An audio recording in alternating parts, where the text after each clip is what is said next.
สบายดีท่านผู้ชมยินดีต้อนรับท่านผู้ชมเข้าสู่รายการรัตนศึกษาเนาะซึ่งว่ารายการพวกเรา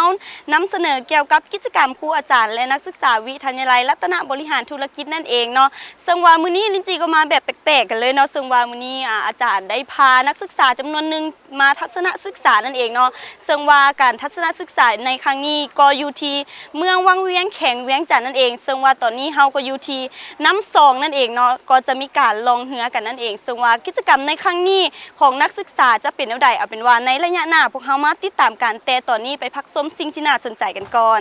เจ้าท่านผู้ชมและตอนนี้ก็เป็นระยะที่2ทางรายการกันแล้วซึ่งว่าระยะที่2นี้พวกเฮาก็จะมีกิจกรรมซึ่งว่าเป็นกิจกรรมการลองเรือน้ำซองนั่นเองเนาะก็จะลองแต่น้ำซองแต่ต้นลงไปเลยซึ่งว่าบรรยากาศในการลองเรือของนักศึกษาครั้งนี้จะเป็นแนวใดเอาเป็นว่าตามลินจีมาเบิ่งกันเลยเมืองวังเวียงตั้งอยู่ห่างจากนครหลวงเวียงจันทน์ไปทางทิศเหนือประมาณ160กิโลเมตรใช้เวลาเดินทางประมาณ3ชั่วโมงถึงแม้นว่าเมืองวังเวียงจะเป็นเพียงเมืองน้อยๆที่ตั้งอยู่กลางป่าเขาลำเนาไพรแต่ในด้านการท่องเที่ยวแล้ววังเวียงถือว่าได้มีชื่อเสียงโด่งดังและเป็นที่รู้จักกันหลายของนักท่องเที่ยวทั้งภายในและต่างประเทศด้วยภูมิสันฐานและบรรยากาศของเมืองวังเวียงที่อ้อมรอบไปด้วยภูผาและสายน้ำจึงเฮ็ดให้เมืองวังเวียงถึกย่องยอและขนานนามว่าคล้ายคือเมืองกุ้ยหลินของประเทศจีนโดยเฉพาะแม้ในยามเช้าที่มีเมฆหมอกลอยพาดผ่านภูผาปะดงผสมกลมกลืนกับสายน้ำซองอันกว้างใหญ่ซึ่งได้เฮ็ดให้ทิวทัศน์ธรรมชาติที่สวยงามอยู่แล้วนั้นยิ่งเพิ่มทวีความน่าสนใจและอดบ่ได้ที่จะต้องได้เก็บภาพความน่าทรงจำนั้นไว้ปัจจุบันเมืองวังเวียงได้กลายเป็นสถานที่ท่องเที่ยวยอดนิยมของบรรดานักท่องเที่ยวทั้งภายในและต่างประเทศด้วยกิจกรรมอันหลากหลายส่วนใหญ่เป็นการท่องเที่ยวแบบผจญภัยบ่ว่าจะเป็นการขี่กงเบงปีนไต่หน้าผาขี่สลิงเที่ยวสมถ้ำต่างๆและกิจกรรมที่ยอดนิยมของนักท่องเที่ยวทั้งหลายนั้นก็แม่นการล่องเรือคายักตามลำแม่น้ำซองสำหรับกิจกรรมการล่องเรือคายักแม่นทานสามารถติดต่อพัวพันใช้บริการได้ซึ่งมีไว้คอยบริการให้เลือกอย่างหลวงหลายอยู่ในตัวเมืองจากนั้นก็เลือกช่วงเวลาที่จะลองเจ้าท่านผู้ชมและตอนนี้ลินจีก็เกี่ยมพร้อมแล้วสำหรับการที่จะลองเรือนั่นเองเนาะก็มีเสื้อเพื่อความปลอดภัยนั่นเองแต่ตอนนี้ลินจีจะไปถามความรู้สึกของหมู่เพื่อนกันก่อนว่าจะลองเรือมีความรู้สึกเป็นจังได๋ย่านบ่หรือว่าจังได๋เนาะตามลินจีมาเลยสบายดีตุ๊กตาสบายดีเจ้าเนาะซึ่งว่าตุ๊กตามื้อนี้ก็จะมีการมาลองเรือนั่นเองเนาะมีความรู้สึกจังได๋ย่านบ่หรือว่าจังได๋บ่ย่านเพราะว่าบ้านน้องเองก็อยู่แคมป์ของแต่ว่าน้องหันก็มีความตื่นเต้นหลายเพราะว่าเป็นครั้งทำอิฐที่ว่าน้องได้มาวังเวียงเนาะเจ้าซึ่งว่าเพิ่นก็มีบ้านอยู่อันใกล้ๆแคมป์ของนั่นเองเนาะบ่ย่านปานใดว่าซั่นแล้วถ้าบ่ย่านนี่ไปเองบ่หรือว่าเอาใกล้ไปนำไปเองแน่นอนอยู่แล้วเนาะโดยเจ้าไปเองว่าซั่นจังได๋เอาลิ้นจีไปนำเด้อ บ่แม่นนอนเพิ่นก็มีทั้งมีไกด์ไปนำถ้าไผที่ว่าย่านแบบนี้เนาะก็จะมีไกด์ลองเรือไปนำและถ้าว่าไผที่ว่าเก่งแล้วแบบนี้ก็จะไปเองก็ได้แต่ตอนนี้ตุ๊กตาพร้อมแล้วบ่ที่จะไปลองเรือนั่นเองพร้อมแล้วเอาเป็นว่าเฮาจะไปลองเรือกันเลยการลองเรือนั้นผู้นำเที่ยวจะพาไปหาจุดเริ่มต้นของการปล่อยเรือส่วนหลายจะอยู่บริเวณเขตผาตั้งแต่ท่านไปลองในฤดูแล้งคือแนวนี้ก็จะเปลี่ยนจุดเริ่มต้นไปเป็นบริเวณเขตบ้านเวียงสมัยไปลองเรือบ่เคยมาครั้งแรกเลยตื่นเต้นหลายโอ้มื้อนี้พานักศึกษาเรียนขี่แพลองเบิ่งทัศนศึกษานอกโรงเรียนอยู่ที่เมืองวังเวียงเนาะทัศนศึกษาเบิ่งธรรมชาติเมืองวังเวียงเด้โอ้ช่วงนี้งามหลายน้ำซองก็งามมีนักศึกษาจำนวนนึงถือว่าพายบ่เป็นก็ต้องไปน้ำใกล้อันนี้บ่มีปัญหาสุดตายตื่นเต้นหลายย่านบ่ย่านอยู่ก่อนจะลงเรือคายักผู้นำเที่ยวจะแนะนำและสอนวิธีพายเรือที่ถูกต้องพร้อมทั้งช่วยเหลือตนเองในเวลาเรือคว่ำทั้งนี้ก็เพื่อความปลอดภัยของนักท่องเที่ยวนั่นเองซึ่งการลงเรือถึงแม่น้ำซองจะใช้เวลาทั้งหมด 4-6 ชั่วโมงซึ่งการไปลองในฤดูแล้งนี้จะใช้เวลาเอาดุลกว่าแต่สำหรับฤดูฝนการลงคายักแม้นจะมีทั้งความไวและหุนแฮงเพราะน้ำจะหลายซึ่งจะให้ความมนต์ซื่นและถึกใจหลายสำหรับผู้ที่มักความตื่นเต้นท้าทาย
การล่องเรือแม่นใช้ระยะทางประมาณ20กิโลเมตรจุดเด่นของการล่องเรือขยักตามลำน้ำซองนั้นอาจจะบ่มีความยิ่งใหญ่ปานใดถ้าเทียบใส่สายน้ำอื่นๆแต่สำหรับนักผจญภัย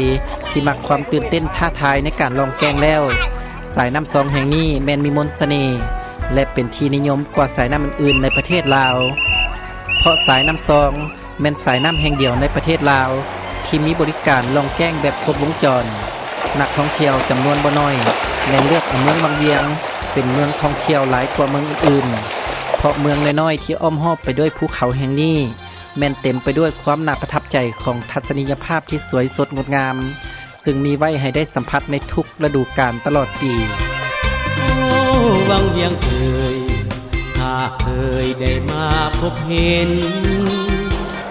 เมื่อยามเย็นๆได้เห็นภูมิภาคสวยงามด้วยธรรมชาติ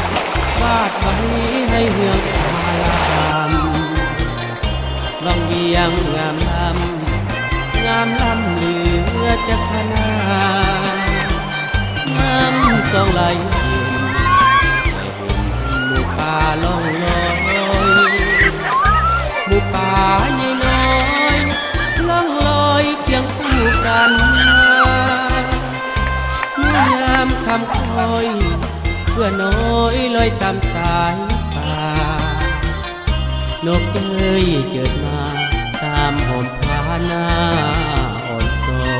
ยหาแดงเจ้าแห่งเจ้าท่านผู้ชมและตอนนี้พวกเขาก็ได้ลองเรือลงมาเนาะซึ่งว่าพวกเขาก็ได้มาแวะอยู่ที่ผาลายนั่นเองเนาะซึ่งว่าเป็นผาหนึ่งที่ว่ามีความสวยงามกันเลยอยู่ที่เมืองวังเวียงแข่งเวียงจันทน์นั่นเองและนักศึกษาของเขาก็ได้มาแวะถ่ายรูปเป็นที่ระลึกนั่นเองเนาะซึ่งว่าในบรรยากาศในการที่ว่ามาชมวิวในครั้งนี้จะเป็นอะไรเอาไปว่าตามจีมาเลยหน้าสะอ่อนเทนาโอ้เมืองวังเวียงเสียงจะฟ้องดังใจ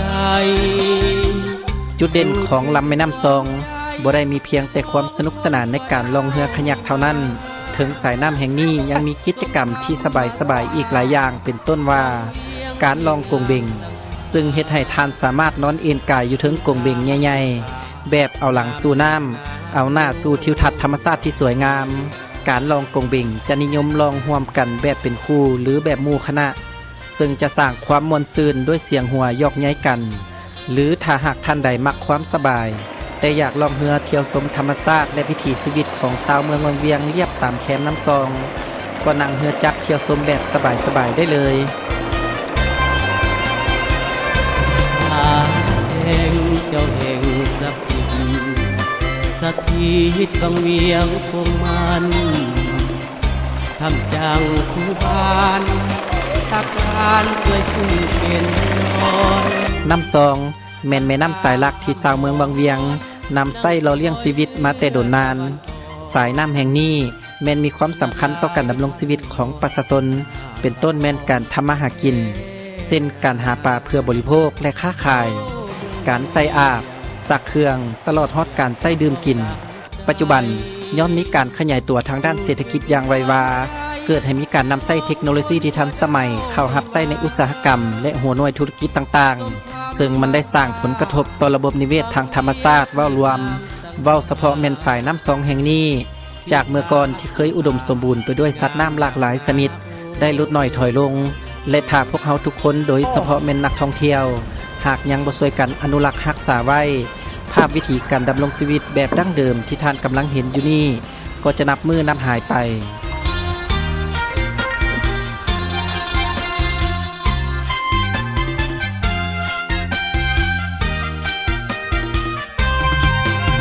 ถึงอย่างใดก็ตามปัจจุบันองค์การพัฒนาและบริหารตัวเมืองวังเวียงยังได้สืบต่อส่งเสริมพัฒนาการท่องเที่ยวแบบยืนยงเพื่อฟื้นฟูและอนุรักษ์ธรรมชาติเพื่อดึงดูดเอานักท่องเที่ยวเข้ามาเที่ยวเมืองวังเวียงให้หลายขึ้นซึ่งมันเป็นท่าแห่งอันสำคัญในการสร้างรายรับเข้างบประมาณของเมืองวังเวียงก็คือของชาติการมาทัศนศึกษาของนักศึกษาวิทยาลัยรัตนบริหารธุรกิจในครั้งนี้นอกจากจะเป็นการมาเที่ยวชมธรรมชาติและศึกษาเรียนรู้แล้วมันยังเป็นการปลูกจิตสำนึกให้นักศึกษาวิทยาลัยรัตนบริหารธุรกิจเว้าเฉพาะเว้ารวมก็คือวัยหนุ่มนักศึกษาทั้งหลาย ให้เห็นได้ถึงความสำคัญของธรรมชาติที่มีต่อการดำรงชีวิตของคนเฮาโดยเฉพาะแม่นลำน้ำซองแห่งนี้ที่มีคู่เมืองวังเวียงมาแต่ช้านานดังบทเพลงหนึ่งที่มีชื่อว่าวังเวียงมิงเมืองซองน้ำซองไหลลองเคียงคองกับสายผู้บ้านผาแดงตั้งอยู่เคียงกันเป็นมิ่งขวัญสาวเมืองวังเวียงน้ำซองไหลเย็นและเห็นถึงพื้นสายเพียงดังน้ำใจสาวเมืองวังเวียงฮักษาสูงส่งบ่จืดจางหายหลายปีพ้นผ่าน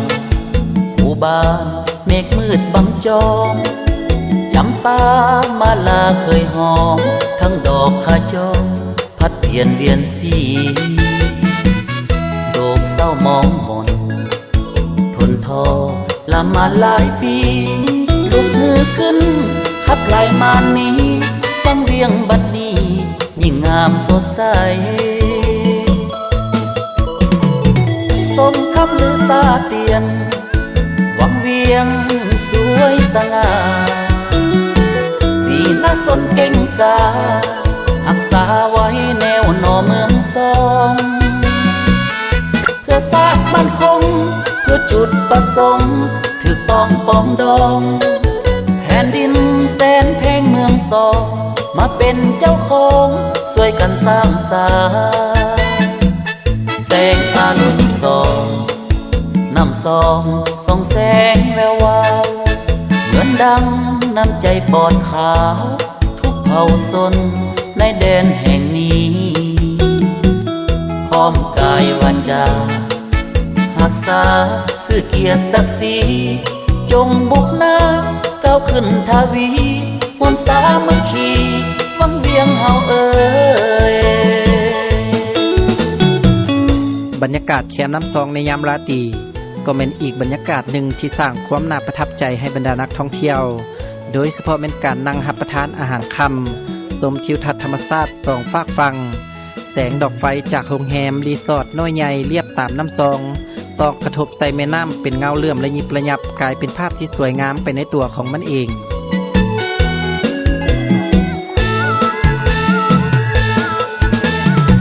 สมคำลือซาเตียนวังเวียงสวยสง่าปีน่าสนเก่งกาหรือถ้าหากเป็นฤดูหนาวแล้วการฟ้อนระวงอ้อมกองไฟภายใต้แสงจันทร์ก็เป็นบรรยากาศอีกแบบหนึ่งที่สร้างความอบอุ่นลดผ่อนความหนาวสร้างความมนต์ซื่นบ่น้อยเลยแผ่นดินแสนเพลงเมืองซองมาเป็นเจ้าของช่วยกันสร้างสรรค์แสงอรุณซองน้ำซองส่องแสงแวววาวเหมือนดังน้ำใจปอดขาวทุกเผ่าชนในแดนแห่งนี้พร้อมกายวาจารักษาชื่อเกียรติศักดิ์ศรีจงบุกหน้าก้าวขึ้นทวีร่วมสามัคคีวังเวียงเฮาเอ่ยเจ้าท่านผู้ชมหลังจากที่ว่าเขาได้ลงเรือลงไปนอนแต่ต้นทางจนสุดเส้นทางก็ถือว่าเป็นเวลาค่ำมืดกันเลยแต่ว่ามื้อนี้เนาะก็เป็นมื้อใหม่นั่นเองที่พวกเขาได้มาพักอยู่ที่เมืองวังเวียงแห่งเวียงจันทน์และมื้อนี้ก็จะมีกิจกรรมจากนักศึกษานั่นก็คือการระดมเครื่องของอุปกรณ์ต่างๆเนาะบ่ว่าจะเป็นปึ้มเป็นบิ๊กเพื่อไปมอบให้น้องๆจากโรงเรียนประถมแก้วคูณนั่นเองเนาะในการเฮ็ดกิจกรรมครั้งนี้จะเป็นแนวใดเอาเป็นว่าตามลินจีมาเบิ่งเลยมื้อต่อมาคณะอาจารย์และนักศึกษาวิทยาลัยรัตนบริหารธุรกิจก็ได้พักกันจัดเตรียมอุปกรณ์การเรียนจำนวนหนึ่งเพื่อไปสุกยู่น้องนักเรียนที่ด้อยโอกาสอยู่โรงเรียนมูลประถมน้ำปาดเหนือโรงเรียนน้ำปาดเหนือตั้งอยู่บ้านแก้วคูนห่างจากตัวเมืองวังเวียงประมาณ10กว่ากิโลเมตรเป็นโรงเรียนมูลประถมศึกษา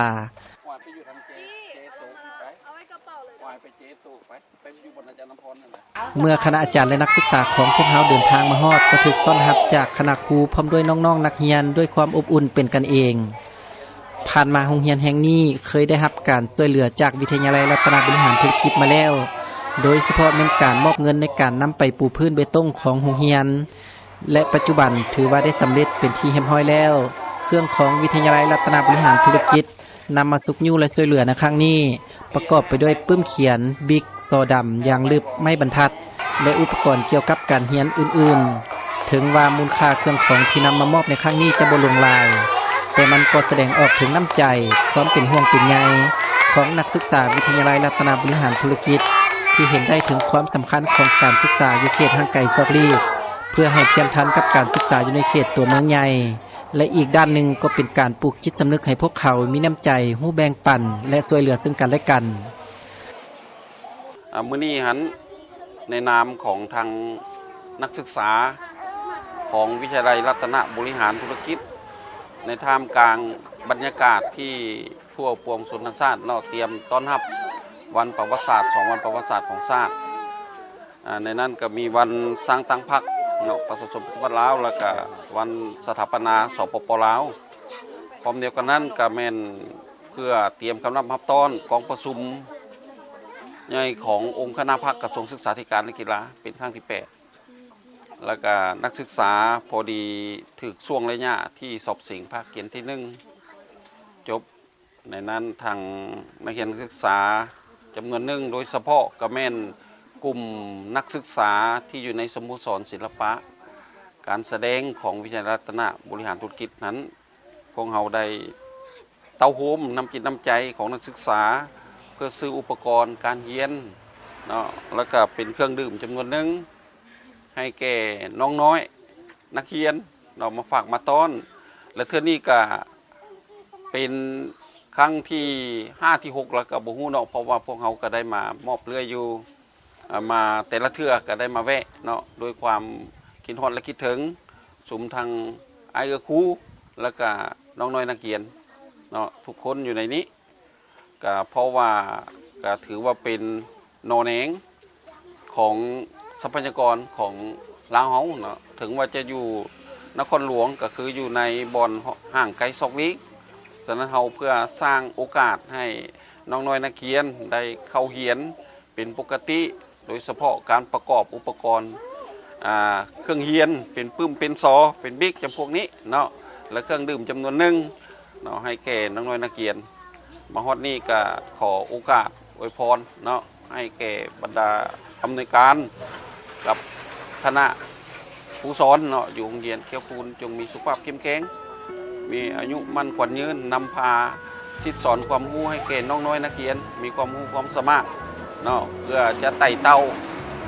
การศึกษาสูงขึ้นในต่อหน้าเนาะขอขอบใจ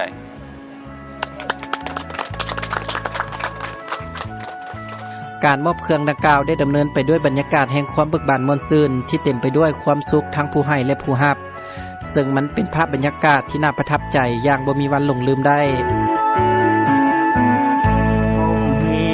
สั้นลันพาผู้ดอยโหเงียนแนมฟ้าหลังน้อยผู้ดอยบ้านป่าคาดอยกินทานไกลห่างจากสายทางขาดผู้สิสอนบ่ได้ศึกษามาก่อนย้อนเป็นบอนโศกลีห่างไกลทานผู้ดอยน้อยการพัฒนายุ่งยากเพียงใดบ่ว่าต้องอุตสาห์สู้ทนทนไปลูกหลานสาวเผ่าภาษาลาวเว้าบ่เข้าใจผู้ต้องได้เอาใจใส่ให้เข้าใจในภาษาลาวผู้ดอยบ่เคยทอดถอยไว้วันถึงเป็นบ้านป่าพาสั้นยังบากบั่นบ่ได้ถือเบาด้วยใจมุ่งหวังสร้างถิ่นฐานบ้านป่าภูเขาเพื่อลูกหลานพี่น้องชาวเผ่าก้าวเติบใหญ่ในการศึกษาถิ่นฐานผู้ดอยหมอกคอยห้วยหำโห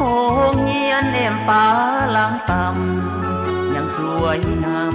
ตลอดเวลามีชีวิตใหม่ก็ย้อนได้หับการศึกษาพี่น้องสาวดอยทั่วหน้าหูภาษาอันใดเขียนเป็น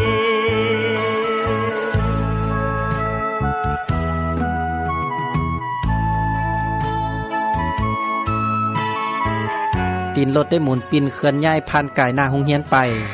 นั่นเป็นสัญญาณว่าคณะอาจารย์และนักศึกษาวิทยาลัยรัตนบริหารธุรกิจจะต้องได้เดินทางกลับสู่นครหลวงเวียงจันทน์เพื่อสืบต่อในเวียกงานและการศึกษาให้สำเร็จสิ่งที่ปาไว้ในโรงเรียนแห่งนี้ก็คือมิตรภาพและความทรงจำที่บ่มีวันหลงลืมได้แต่บ่ฮู้ว่าอีกดนปานใดจะได้หวนกลับมาพบพ้อกันอีกเจ้าท่านผู้ชมและนั่นก็เป็นภาพบรรยากาศในการเฮ็ดกิจกรรมต่างๆของนักศึกษาวิทยาลัยรัตนบริหารธุรกิจที่เมืองวังเวียงแขวงเวียงจันทน์นั่นเองเนาะนักศึกษาก็ได้เฮ็ดทุกๆอย่างบ่ว่าจะเฮ็ดกิจกรรมอยู่ภายในเมืองวังเวียงนั่นก็คือการมามอบเครื่องอุปกรณ์ให้กับน้องๆนั่นเองแต่ว่าตอนนี้เวลาของทางรายการพวกเราได้หมดลงแล้วข้าพเจ้าลิ้นจีภูวิศักดิ์พร้อมด้วยทีมงานรายการรัตนศึกษาหมดทุกคนต้องขอลาท่านผู้ชมไปก่อนพบกันใหม่ในโอกาสหน้าสำหรับมื้อนี้สบายดีหินทานผู้ดอยหมอกปอยห้วยหำโหเฮียนเนมฟ้าล้างต่ำยังสวยงามตลอดเวลามีชีวิตใหม่ก็ย้อนได้หับการศึกษาพี่น้องสาวดอยทั่วหน้าหมู่ภาษาอันใดเขียนเป็น